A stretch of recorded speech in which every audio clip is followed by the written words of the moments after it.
청교도 하면은 사람들이 엄청나게 좋게도 생각하고 어떤 사람들은 굉장히 안 좋게도 생각하고 그래요.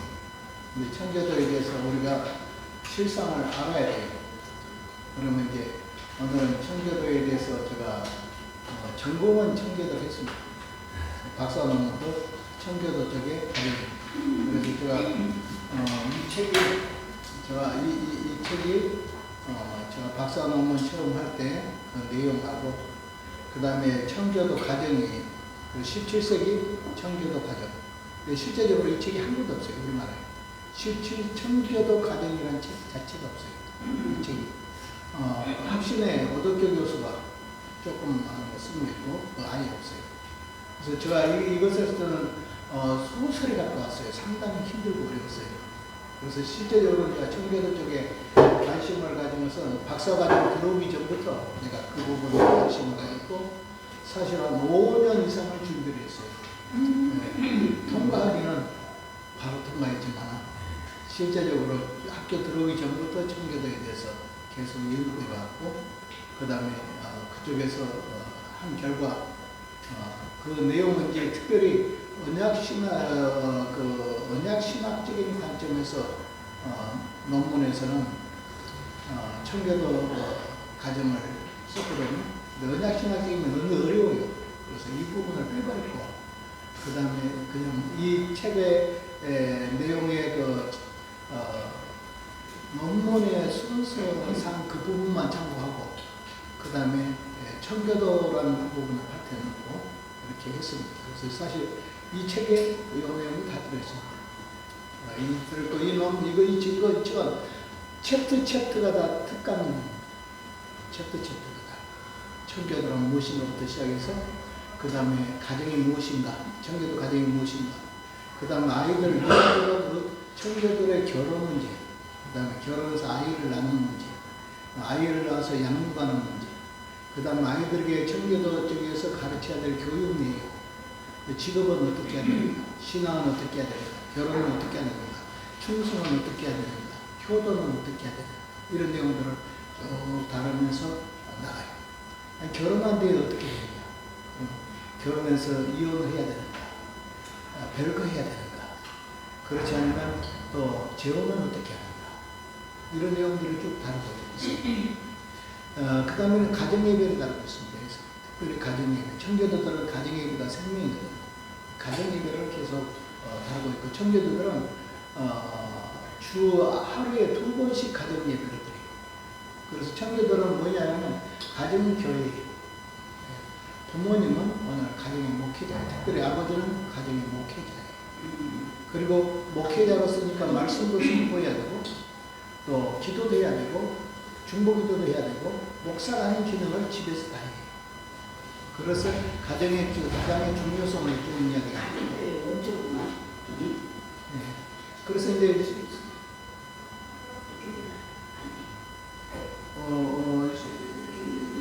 실제적으로는 그래서 이제 부부라도 아내가 해야 될 의무가 무엇인가, 남편이 해야 될 의무가 무엇인가, 그 다음에 아내와 남편이 공동으로 해야 될 문제가 무엇인가, 이런 것들이 되겠고, 그 다음에 맨 나중에는 어떤 문제를 다루냐면 죽음의 문제, 그 다음에 죽음의 절차, 그 다음에 장례 절차, 이런 문제까지 여기서 다 다루고 있습니다. 그래서 쉽게 말하면 가정이란 출생에서 죽음에 이르는 과정까지 전체를 제가 이렇게 요약해서 썼습니다. 그래서 이 책은 책이 필요한 분은 여기 이 책은 실제적으로는 한 500페이지 가까이 돼요. 큰 사이즈로. 그렇지만 우리 학생들한테 파는 건 25,000원. 제가 한 권밖에 안 가져왔어요. 그렇습니다.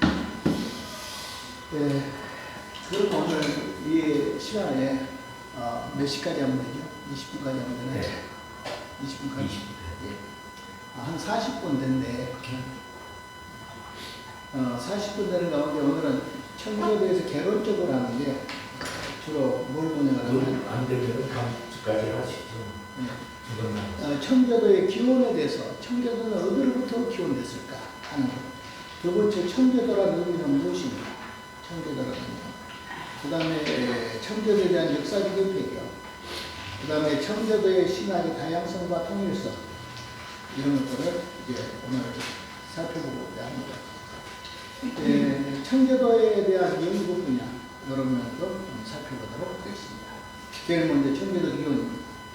청교도는 어디로부터 기원되냐? 그러면 롤라드 운동으로부터 기원됩니다. 롤라드 운동이라면 처음 들어보신 분도 있을 것이고 들어본 분도 있을 것이에요.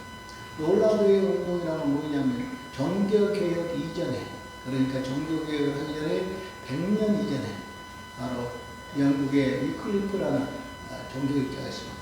종교개혁자는 종교개혁 이전에 종교개혁자가 있고 종교개혁 이후에 종교개혁자가 있는데, 루터 같은 사람은 종교개혁을 시발한 사람이지만 그 다음에 칼빈이나 이런 사람은 종교개혁의 2세대니까 그 다음에 종교개혁을 하는 뒤에 이루어진 사람들. 그 다음에 3세대는 무엇이냐라면 칼빈의 제자들 같은 사람, 청교도와 연결될 쯤에 해서 한 사람들이 3세대.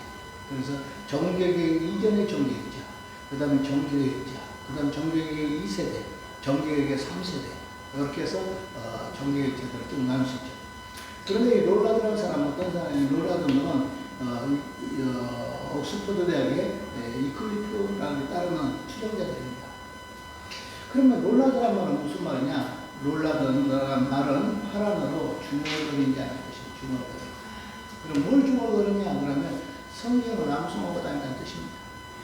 길을 걸어다니든지 또 어디를 가다든지 혼자 있을 때라든지 늘 성경을 암송하고 사는 사람. 그러니까 하나님의 말씀으로 완전히 무르익은 사람. 말씀과 같이 사는 사람. 이 정도입니다. 그리고 오히려 그래서 이 롤라드라는 것은 누가 붙인 말이냐? 그러면 롤라드 운동을 종교적인 사상을 반대하는 반대자들이 붙인 말이에요. 롤라드 운동이라고. 중얼거리다는 것은 경멸의 뜻입니다. 유럽들에게서는 뭐라고 말하냐면 경건한 척 하지만 이단이다. 성경을 암송하고 다니까 얼마나 경건한 척 합니까? 이단이다. 오늘날 우리가 신천지 보면 어떤 사람들은 성경을 300기들씩 400기들씩 암송합니다. 300, 400기들씩 암송해요. 그런 것도 보고 이단이잖아요. 마치 우리가 신천지 보고 이단 하듯이 오늘 롤라드 운동도 보면 너희들은 말씀을 중얼거리고 암송하고 돌아다니지만 너희들은 이단이다 라는 경멸의 의미로 롤라드라는 말을 붙였어요. 그러나 이 롤라드는 결국 이클리프의 그 신앙의 후예들로 이 후예들이 다니는 유럽 대륙으로 가서 번져간 사람들은 후스 같은 사람들, 그 다음에 영국에서 남아서 계속 그 맥을 이어간 사람들이 롤라드다.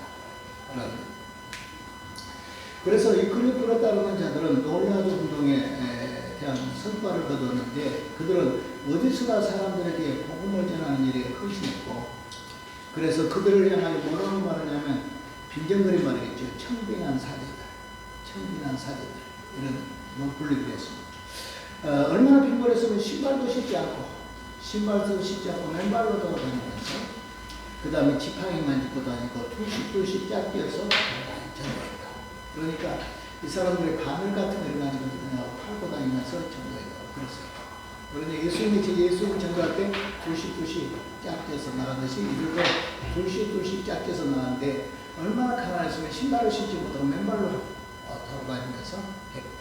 그런 속에서도 하나님의 말씀을 암송하면서 이렇게 살아간다. 그러니까 롤라드의 흐름에 의해서 결국 오늘 청교도가 나오게 됐다. 두 번째로는 16세기 종교계획, 즉 루터의 종교계획과 칼빈의 가르침이 두 개가 반영돼요. 어떤 사람은 루터의 가르침이 들어와서 그렇겠다 그러면 안 돼요. 그래서 부분만 본 것이고 칼빈의 가르침도 들어와서 이렇게 됐다 하는 거예요. 특별히 그 박해를 받을 때 메리 왕에 의해서 메리 왕을 피해 메리 왕이라고 하거든요. 하도 박해를 많이 해서 기독교 박해를 많이 해서 그 이전부터 보면은 어떤 루터의 영향이 영국에 왔던 사실이에요. 그러나 칼빈의 영향을 더 많이 받은 것은 메리 왕 때 박해를 얼마나 많이 했냐면 목사들만 해서 268명을 죽였어요. 목사들을 268명을 죽였어요. 그러니까 영국에서 도저히 못 견디겠으니까 어디로 가면 제네바 쪽으로 가요. 제너바 쪽에 와서 여기 영국의 그 종교적인 그런 신앙을 가진 사람들이 제너바 쪽으로 가서 칼빈의 후계자들의 영향을 받아가지고 그 다음에 에드워드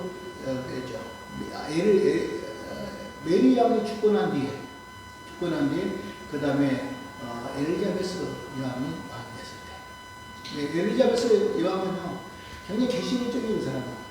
영향이. 그러나 이 메리 여왕은 굉장히 카톨릭적이죠. 그 카톨릭적이 된 이유가 더 있어요. 왜냐하면 헨리 8세가 자기 형수가 바로 그 캐서린 메리 왕의 어머니거든요. 근데 형수하고 살라니까 못 살잖아요. 그 배경이 어떻게 됐냐면 헨리 8세의 형님이 결혼을 하자마자 1년 몇 개월 살고 죽어버려요. 그러니까 자기 며느리를 스페인으로 보내야 되면, 스페인으로 보내야 되면 많은 결혼 진찰금을 가지고 와가지고 그것을 다 물어줘야 돼요. 그러니까 그것을 안 물어주고 얘기하는 건 뭐냐? 그러니까 하는 말이 자기 둘째 아들 보고 네가 형수가 결혼해. 그렇게 결혼하. 그러니까 사랑이 없어요. 계속 싸워. 그리고 아들을 낳기 어렵지만 아들 하나도 못 낳고 딸 하나 낳고 딸도 죽고 있는데 메리 영 하나만 딸이었어요. 그래서 메리 영을 내치버리죠. 아버지가. 그걸 봤어요. 할아버지가 이렇게 내침을 받기 때문에 상처가 탁 되기 때문에 아주 철저하게 고립 속에 살면서 아주 개신교에 대해서 이를 달고 살았어요. 이 사람은 나중에 정권을 딱 잡을 때 아버지가 이제 서열전이 죽을 때 처음에는 아들이 왕이 되라. 아들이 죽거든. 아들이 없을 때는 메리가 왕이다. 그 다음 메리가 죽으면 어떻게 되냐. 그러니까 엘리자베스가 왕이다. 이런 서열전을 해서 그렇게 됐습니다. 그래서 이제 엘리자베스가 이 주권을 잡고 나니까 청교도들은 이제 자유가 왔다. 그래서 엘리자베스는 개신교니까 아주 엄청나게 우리 복을 줄 것이다 해서 또 유럽에 흩어져 있던 모든 박해를 받던 사람들이 다 돌아와요. 돌아오는데 어떻게 되는지 아세요? 메리 왕은 카톨릭하고 개신교를 다 같이 끌고 가는 거예요. 그러니까 메리 왕이 나름대로 메리보다 훨씬 더 가벼웠지만 청교도들 볼 때 전부 카톨릭 냄새가 너무 많이 나와요. 그래서 계속 가면서 그랬죠. 근데 그 기간이 무려 얼마 되냐면 메리 왕의 엘리자베스가 정권을 잡은 지가 1558년에서 1603년까지니까 무려 한 50년 가까이 나라를 다스렸으니까 그때 다스려 놓은 것이 정치적으로 볼 때는 오늘날 대영제국의 기틀을 갖춘 그런 기여를 했지만 청교도들한테는 계속 박해를 받고 힘들고 어려웠어요. 그래서 이때 이렇게 됐다. 그래서 그때 이제 대부분 칼빈의 처음에는 루터의 영향을 받고 나중에 메리 왕 때는 흩어진 사람들이 돌아와서 칼빈의 영향을 받았다. 네, 그러면서 이제 쭉 보면 이제 그 토마스 필데이 같은 사람들은 루터의 영향을 받은 사람이고, 그 다음에 특별히 틴데이라고 있습니다. 틴데이는 성경 번역한 거예요. 이 틴데일의 성경 번역하는 이 틴데일은 결국 자기는 화형에 당해 죽습니다. 성경을 번역해가지고 해놨는데 화형을 당해 죽죠. 그리고 심지어 어느 정도냐면 성경을 번역했는데 천주교에서 가톨릭에서 통째로 써가지고 다 부수셨더라고요. 이렇게도 하고 그랬는데 그가 죽을 때 화형을 당해 죽을 때 하나님이여 왕의 눈을 열어주소서, 왕의 눈을 열어주소서 이렇게. 그래서 그가 번역한 성경들이 청교도들의 근본이 되는 책들이었다. 이 성경이. 그래서 틴데일 번역 성경이요. 특별히 그래서 흠정력에 기초해가지고 이신비기를 강조, 예수를 믿음으로 구원을 받는다. 이신비기를 강조하고, 그 다음에 성경의 최고의 권위성을 주장하고, 그 다음에 성찬에 대해서 이런 것들을 주장하면서 사실 틴데일은 죽었지만은 이 틴데일이 번역한 성경은 지금 여러분 킹제임스 바이블 아시죠? 킹제임스 바이블의 80%에서 90%가 다 틴데일입니다. 쉽게 말하면 껍데기만 딱 떼고 붙여놨다고 하면 될 정도로 틴데일의 번역이 완벽했고, 그 다음에 그것이 바로 오늘 킹제임스 바이블에 형성하는 가운데서도 절대적인 영향을 행사했다. 그래서 청교도들이 사용할 수 있는 성경을 누구에게 줬냐? 결국 그런 것이다 하는 거예요. 지금 이제 틴데이라는 사람의 성경이 별로 이렇게 이름으로 나와 있는 건 없습니다. 지금 틴데이 성경 자체가 다 없애버려서 그러면 틴데이에 가서 좀 더 찾아보면 지금도 틴데이라는 이름으로 사용하는 상호라든지 이런 것들이 많이 있으니까 보면 좋을 거예요. 그러면 이제 틴데이는 결국은 죽을 고생을 해서 번역을 했지만 이 번역한 성경을 그냥 결국 불로 태워버리고 그 다음에 번역자는 화형을 당해서 죽었는데 그 화형도 아주 처참하게 죽어요. 사람을 빨갛게 해가지고요 몸뚱이에다 코타를 칠해요. 몸뚱이 사람 훑고 기둥서에서 뚫다가 코타를 칠해요. 시커먼 코타를 칠해요. 왜냐하면 불이 잘 붙죠. 예. 그래가지고 태워서 죽음을 당하면서 그 마지막 죽을 때 하나님이여 영국의 왕의 눈을 열어주십시오 하고 죽었죠. 그래서 어찌 보면 불행으로 끝난 사람이에요. 틴데이요. 그러나 그가 틴데이를 번역하는 성경 번역사에서 킹 제임스 바이블 할 때 80에서 90% 이상의 그 내용을 했으니까 제임스 성경이 어쨌든 틴데이 때 그 성경이라고 볼 수 있겠네요. 예, 그렇죠. 틴데이가 없었다면 킹 제임스 바이블 없을 만큼 그런 영향을 끼쳤죠. 번역자는 죽었지만 그가 번역해 놓은 성경의 내용은 지금까지 오늘 우리들을 향하고 또 청교도들의 근본 성경을 지고 있다는 것은 대단한 것이죠. 예, 그 다음에 이제 에드워드 6세, 에드워드 6세는 누구냐 하면 헨리 8세의 세 번째 아내 시모한가 그런 아내가 있어요. 네, 캐서린 시몬인가 그런 아내가 있는데 그 아내가 빨리 아이를 죽어버려요. 근데 여기에서 태어난 아이가 바로 에드워드 6세. 근데 에드워드 6세가 이제 아버지가 죽고 나니까 왕을 계승을 했는데 굉장히 어려 나이가. 어리니까 섭정을 해야 돼. 그 당시에 섭정을 할 때 주로 했던 사람이 자기 일척이고 삼촌인 토마스 크레머 같은 사람. 이런 사람들이 있으면서 영국에서 루터나 칼빈의 신학을 그대로 갖다가 완전히 완전 경국이에요. 완전히. 그래서 완전히 그 성공회적인 거, 카톨릭적인 냄새 나는 걸 다 바꿔버리고 완전히 개신교로 완전히 뒤집어 엎었는데 불행하게는 이 에드워드 6세가 오래 못 살아요. 그리고 난 뒤에 그 다음에 세력이 팍 밀려서 누가 잡냐? 피해 여왕 메리가 잡아서 그 한참 버섯 피우려 하다가 처참하게 끝났어요. 그러나 그가 에드워드는 아무것도 잘못한 어린 나이지만 그러나 삼촌이나 이런 사람들 토마스 크레머 이런 사람들은 나중에 순교합니다. 순교할 때 어떻게 순교하냐 그러면 촛불에 내일 불에 타 죽는데 오늘 저녁에 기도해요. 하나님 내가 내일 불에 타 죽는데 어떻게 하죠? 그래서 저녁에 손가락을 갖다가 촛불에 딱 넣어요. 얼마나 뜨거운가. 딱 넣으니까 너무 뜨거운 거예요. 그러니까 하나님 나 내일 못 죽겠어요. 그래요. 근데 다음 날은 하나님이 힘을 주셔서 그런지 찬송을 부르면서 불에 타서 순교하면서 이렇게 죽으신 분이 토마스 크레머 같은 사람. 네, 그래서 에드워드 6세 때 완전히 종교개혁의 발판을 갖다 이렇게 하면 됩니다. 그러면 메리 때 완전히 주춤됐다.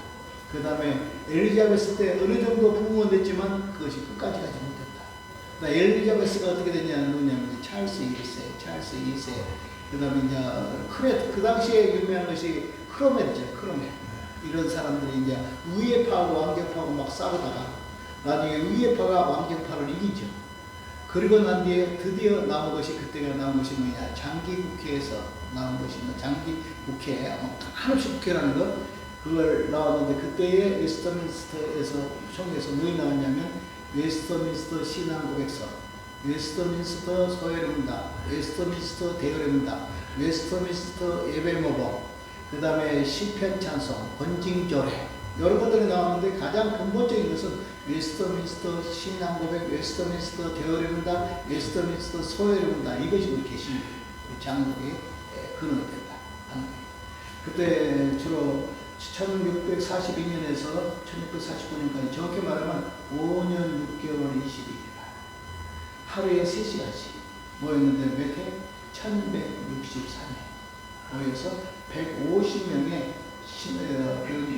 120명의 신학자, 그다음 하원들, 교원들, 그다음에 귀족들 이런 사람들에서 영국에서 150명, 스코틀랜드에서는 8명, 스코틀랜드에서 8명이 내려왔는데 사무엘 루터포드를 비롯해서 장로들, 목사들 합해서 8명이 내려왔어요. 근데 문제는 뭐예요? 청교도들이 오늘 장로교의 교회를 만들 수가 없어. 왜냐하면 청교도들은 여러 종류의 청교도들이 들어있었는데 그때마다 이 대에서 예수님에서도 신앙 고백을 잡을 수 있는 사람들이 어떤 사람들이냐 하면 스코틀랜드에서 이분이 어떻게 했냐면 영국 쪽에서는 야 인원 배정으로 해.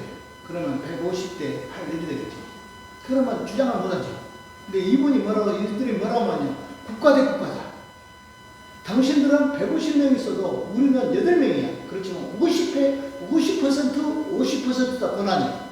그러니까 뭘 논할 때 이것이 맞느냐 틀리냐 할 때 스코틀랜드 쪽에서 반대를 하면 전부 다 부결돼요.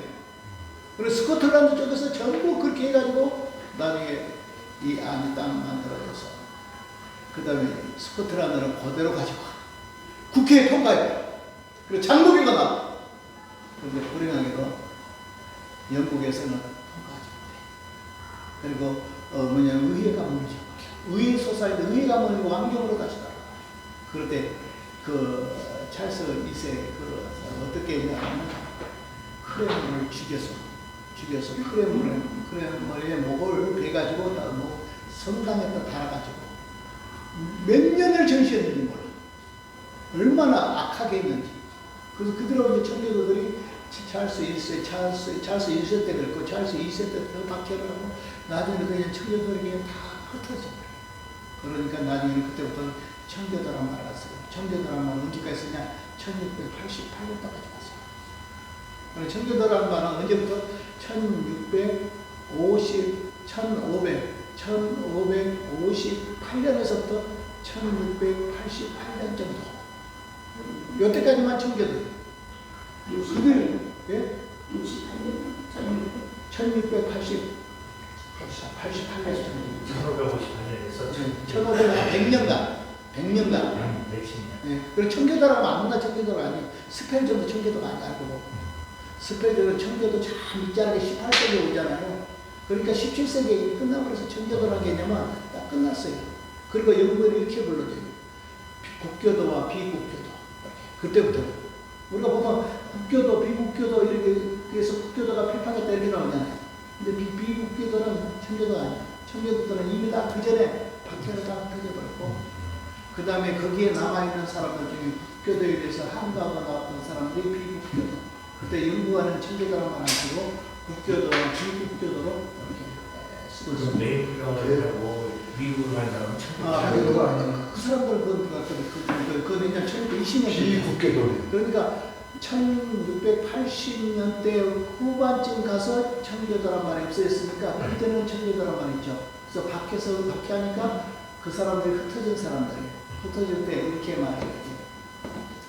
제임스 왕때 뭐라고 말하냐면 니 잉글랜드에 가서 너희들이 신앙에 너희들이 개척을 해라. 그러면 종교에 박해를 안 할게. 이렇게 박해를 안 하니까 이렇게 하죠. 그러니까 그 사람들이 본받을 게 뭐냐면 그 당시에 성공해서 청교도들이 분열해가지고 우리는 청교도 교파가 아니야. 그 사람들은 거기 가다 해도 우리는 아니고 우리는 성공의 안에. 그러니까 연구안에 그냥 교회 안에 요 이름 속에서 살아서 거기서 분리되지 않는 우리 같으면 딱 분리해볼 가볼 때잖아요. 분리되지 않고 핍박을 받는다 할지라도 그 어려움 속에서도 바로 미국으로 가서 잉글랜드에 가서 신앙생활 자유를 누리면서 우리가 국교로부터 약간 쪼개져 가는 아니다. 이렇게 분열이 시켰다. 나누기를 시켰다. 그래서 처음 갔을 때는 1620년대예요. 1620년대에 간 것이 청교도 중에서 분리주의 청교도, 쭉 가져가면 분리주의 청교도. 이 불리지 청교도들에서 가가지고 그 사람들은 이제 보통 이제 가가지고 뭐 얼마나 죽고 얼마나 살았다, 그 다음에 거기에서 나온 사람들 제일 먼저 교회를 지었다, 그 다음 학교를 지었다, 그 다음에 뭐 가정을 세웠다, 이런 내용을 하고 뭐 사이가 참 좋았다, 이런 내용을 하죠. 그러나 그 사람들은 미국 역사에서 별 기여를 못해요. 목사님들은 늘 거기다 맞춰가지고 청교도는 신앙의 자유를 대서양을 건너서 목숨을 걸고 가가지고 그때 사람들이 어떤 사람들은 아메리카 남미 쪽으로 가자, 남미 쪽은 적과 뿌리를 따니 남미 쪽으로 가자, 어떤 사람은 어디로 가자, 북미 쪽으로 가자. 근데 남미 쪽으로 안 간 이유가 있어요. 왜냐면 가톨릭이잖아. 가면 다시 신앙이 박해를 받으니까 우리는 신앙이 박해를 안 한다면 북아메리카로 가자. 남미는 그 당시에 완전히 비호감 터전이라고 하면 북미는 사막도 있고 힘들고 그런 곳이에요. 그러니까 그들은 신앙의 자유를 찾아 출발했으니까 우리가 다시 남미로 가면 천주교의 지배를 받으니까 우리는 어디로 가냐? 북미로 간다. 그래서 북미로 가서 오늘 이렇게 기원이 되지만 그 초기 청교도들은 별 기회를 못한다. 그 다음에 이제 막 가요. 그 다음에 오지만 놀라면요. 배를요 11척씩 가요. 전체 한 1000명 이상. 그러면 그때는 어떻게 했냐면 청교도들이 다 간 거 아니에요. 미국의 아메리카의 뉴잉글랜드를 개척하려고 제임스 왕이 볼 때는 막 유럽의 건달들, 그 다음에 투기꾼들, 그 다음에 자꾸 우상 숭배자들, 그 다음에 청교도들 막 뒤섞어가지고 와. 실제적으로 가면 청교도들은 100명 중에 한 20명 다. 근데 그 사람들이 가가지고 신앙으로 그 사람들을 다 장악했다는 거야. 그래가지고 오늘 뉴잉글랜드에 오늘 미국에 꽃을 피웠다는 거예요. 알고 보면 청교도는 영국에서 시작하는 꽃을 못 피웠어. 이것이 미국으로 가서 미국에서 꽃을 피웠어요.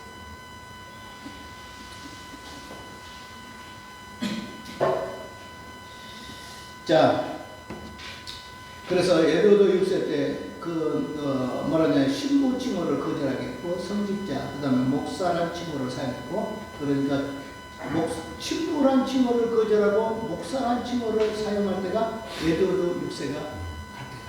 그래서 청교도 안에 신부란 칭호라는 목사란 칭호를 썼다. 이렇게 사용할 수 있고, 그 다음 주일성수를 강조했고, 그 다음 1559년 영국 종교계에 아까 이야기했지만 엘리자베스. 이분이 어떻게 했냐면 교회의 수장권은 왕이다. 그러니까 옛날에는 있잖아요. 카톨릭의 교회의 머리는 누구냐? 교황이잖아요. 근데 영국은 어떻게 했냐면 교회의 머리는 누구냐? 왕이라. 왕이 교회를 다스려. 그러니까 이것도 알고 보면 성공에는 문제가 있어요. 지금 성공에는요, 우리가 받아들일 수 없어요. 성공에는 두 사상이에요. 하나는 고교회주의자, 저교회주의자라는 거죠. 고교회주의자는 누구냐 하면 카톨릭적인 사람들. 그리고 저교회주의자는 누구냐? 개신교적인 사람들. 그런데 보면 예를 제임스 패커나 존 스타트나 여러 유명한 복음주의 사람들, 이 사람들 보면 저교회주의자. 저도 성공의 신부지만은 쓴 책이 있는데 거룩이라는 책이 있어요. 그것이 바로 제이시 라일이라는 사람이 쓴 거룩이라는 책이 있어요. 그 책이 한 700페이지 돼요. 그거 보면 어느 정도 자세히냐, 우리 개신교주의자들이 대답하지 못하고 문과에 대답해요. 즉 구원받을 수 있는 믿음이 어떻게 할까? 부유하는 방법을 39가지를 공부했어요. 한번 시간이 나면 한번 제이시 라일이라는 사람이 쓴 거룩이라는 책을 사서 한번 보시면 카톨릭적인 냄새가 상당히 나지만 그러나 개신교적인 복음에 분명한 것을 볼 수 있어요. 그래서 39가지의 구원에 이르는 믿음을 좀 알려드렸어요. 그래서 오늘 카톨릭도 오늘 그 안에 고교회주의자들은 카톨릭적인 사람이에요. 저교회주의자들은 개신교적인 사람이에요. 지금 어떻게 됐을까? 성공했고 고교회주의로 갔어요. 그리고 저교회주의자들이 끊어졌어요. 지금 한국에 있는 사람들은 완전 카톨릭에 결혼할 수 없었죠. 제일 먼저 이제 에드워드 6세 때 신앙 고백서를 만들어요. 그것이 42개조예요. 42개조 신앙 고백서. 그런데 엘리자베스 때 그것을 떼어 39개로 만들어요. 이 39개로만 본 것이 칼빈주의 교리도 들어있지만 그것이 바로 오늘 성공회의 교회, 현재까지 씁니다. 그러니까 의식은 천주교 쪽이고, 그 다음에 신교는, 교리는 개신교 쪽이에요. 근데 개신교도 천주교하고 한 중간점. 오늘 엘리자베스가 중용 노선을 택했듯이 역시 개신교와 천주교의 중간점 머물러 있는 것이다. 그 생각입니다. 자, 엘리자베스 때 이렇게 했습니다. 교회의 머리는 누구냐? 왕이다. 특별히 성공론이에요. 왜 예복을 입어야 되지? 신부 예복 입어야 되지? 그 다음에 성찬시에 무릎 꿇는 거. 성찬시에 무릎 꿇고 하지 마라. 그 다음에 성찬시에도 무릎 꿇는 거 아니라 머리에다가 이렇게 머리에다가 물을 찍어가지고 십자가 놓고 성부와 성자와 성령의 이름으로 세를 지나라. 이거 하지 마라. 그 다음에 장로 정치를 추구하고, 그 다음에 성직매매를 금지하고, 그 다음에 주일성수를 강조하고, 성화를 탈퇴하고, 신부 결혼을 주장하는 사람들이 이제 청교도들이 그때. 그래서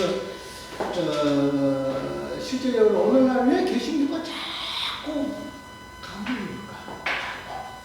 제가 있는 대단은요, 성찬시가 들어가면 안 없습니다. 주일 낮에 들어가면 안 없습니다. 예. 카톨릭에서 버린 것을 다시 다 재활용을 하고 있어요. 지금 현재 개신교가 왜 타락하냐? 천주교가 하는 것을 다 다시 끌고 와서 재활용을 해요. 쓰레기 재활용하듯이 오늘날 개신교와 천주교의 이미 종교학자들이 버린 것, 천주교가 버린 것, 그것을 다시 가져서 다시 입어가지고 재활용을 하고 있는 처지. 그러니까 오늘날 개신교가 얼마나 멀어졌는가. 예를 들면 교회에 화려한 것 천주교 없어요. 굉장히 천주교 단순히. 우리 개신교의 그 예배라는 어디서 온지 아십니까? 천주교는 성전 예배에서 왔어요. 개신교는 어디서 왔냐? 회당 예배에서 왔어요.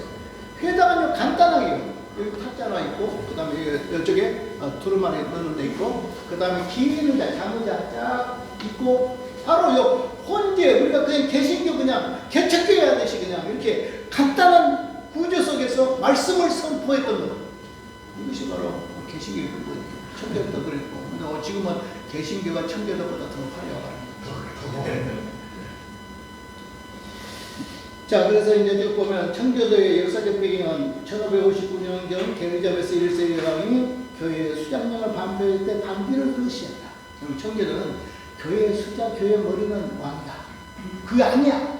교회 머리는 예수 그리스도야. 하고 반기를 들면서 오늘 천교도가 시작해요. 둘째, 기도의 통일 방식, 이것은 뭐냐 그러면, 이것은 아까 말한 대로 39개의 조를, 42개의 조를 어떻게 하냐면 39개의 조로 통일을 시켜서 오늘 엘리자베스가 오늘 이 통일령을 42개로만, 42개를 39개로 만들어서 했더니 통일 법령에 대해서 오늘 반기를 든 사람. 이거 안 된다. 그래서 이제 쭉 나오죠. 모든 사람은 기도서에 있는 모든 것을 동의할 것을 요구를 하고, 두 번째, 세례 때 성모 없죠. 이야기했죠. 머리에다가 성부와 성자, 성모 걷는 거 하지 마라. 성찬식 할 때 무릎 꿇고 하나 주고 하나 무릎 꿇고 받고 이렇게 하지 마라. 그 다음에 교회의 기준에 순종을 선언할 것. 그 다음에 거룩한 동맹과 언약을 포기할 것을 요구하는 법령.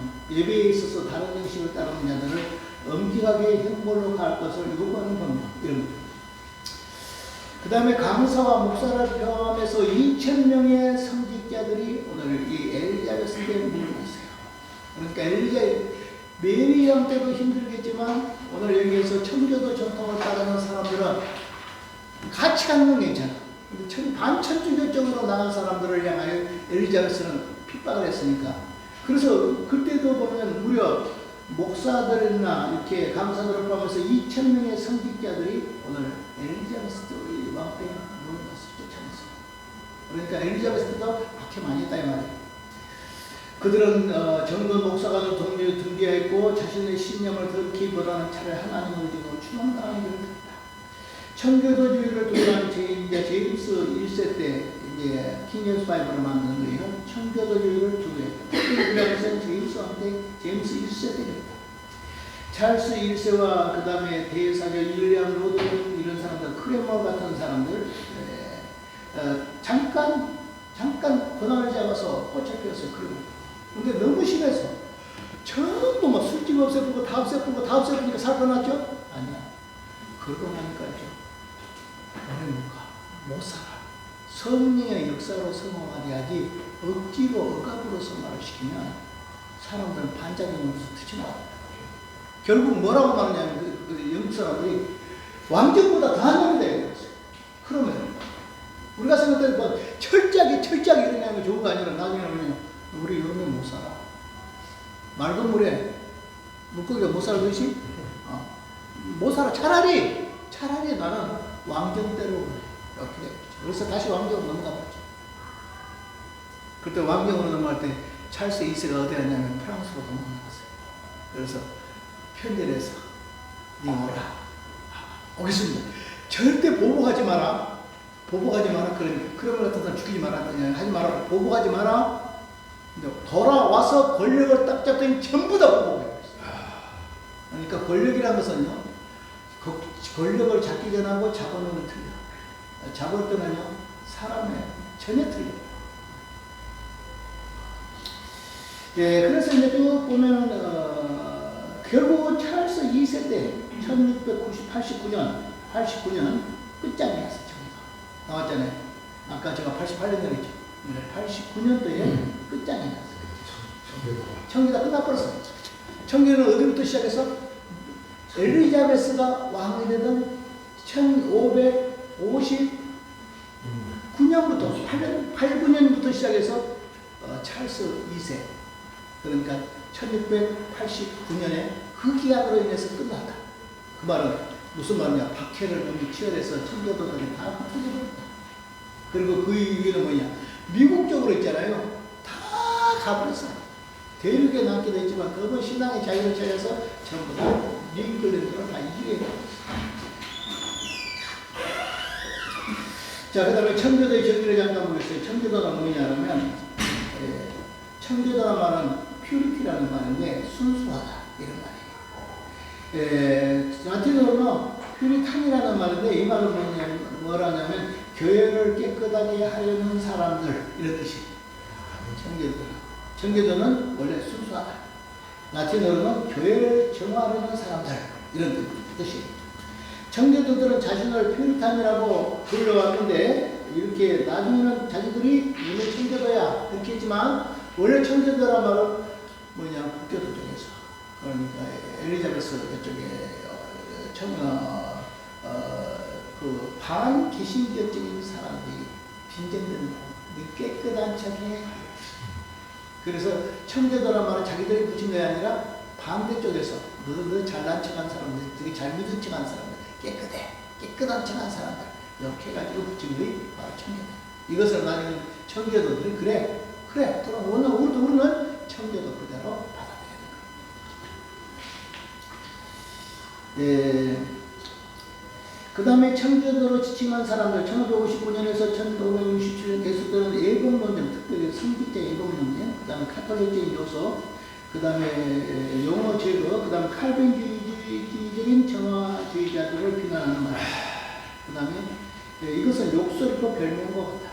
이 대적자들은 매우 교활해서 퓨리타니즘이라는 혐오스러운 이름으로 아래 오늘 그들이 세를 베푸고 있다. 그래서 이러한 이름과 이러한 이단들을 싫어하자. 그래서 이단이라고 생각했어요. 이단이라고 생각해서 이렇게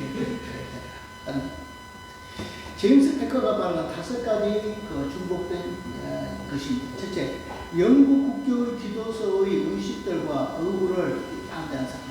아까 말하는 39개죠. 엘리자베스가 만든 그 39개죠. 반대한 사람들. 두 번째, 토마스 카트라이트라는 사람은 누구냐? 청교도 중에서 특별히 장로교 청교도요. 청교도들은 대부분 회중교회입니다. 근데 이 사람은 장로교 청교도입니다. 장로교 청교도 토마스 카트라이트와 1572년 의회에서 발표된 장로교 개혁 프로그램의 지지자입니다. 그러니까 그러니까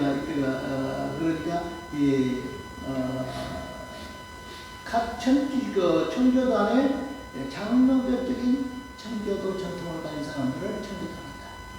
그러니까 수적으로는 해중주의가 많지만 핵심은 왜 칼빈주의가 더 많다 이렇게 생각할 수 있어요.